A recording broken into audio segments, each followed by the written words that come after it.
উল্টো রথযাত্রায় সবাইকে অনেক অনেক শুভেচ্ছা। আজকে আমাদের স্পেশাল মেনু হচ্ছে ছানা পোড়া, যেটা উড়িষ্যার একটা ফেমাস মিষ্টি। তাহলে চলুন রেসিপিটি দেখে নেওয়া যাক। ফার্স্টে দেখুন আমি একটা কড়াই নিয়েছি, তাতে আমি 1.5 লিটার মতো দুধ নিয়ে নিচ্ছি। এবার আমি দুধটা ভালো করে জাল দিয়ে নেব। এরপরে দেখুন আমি তাতে একটু ভিনেগার দিয়ে দিচ্ছি। দেখুন দুধ থেকে ছানাগুলো কিন্তু বেরিয়ে এসেছে।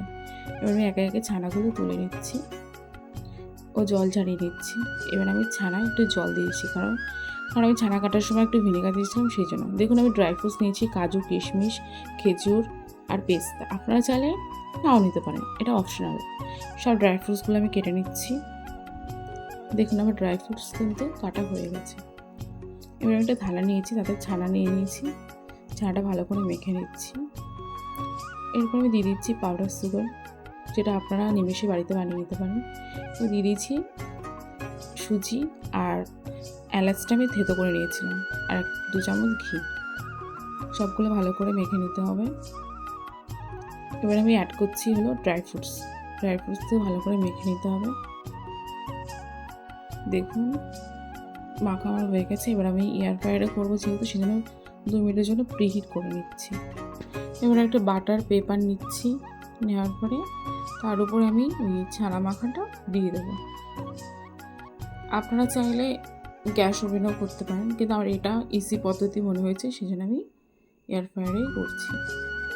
এবং ভালো করে আমি সাজিয়ে নিয়েছি। এবার উপর দিয়ে ড্রাই ফ্রুটস দিয়ে দিচ্ছি, আর দিয়ে দেবো হলো 1 চামচ ঘি। এরপরে আমি বেক করতে বসিয়ে দিচ্ছি। 180 ডিগ্রি সেলসিয়াসে 20 মিনিটের জন্য বেক করতে দিয়ে দিয়েছি।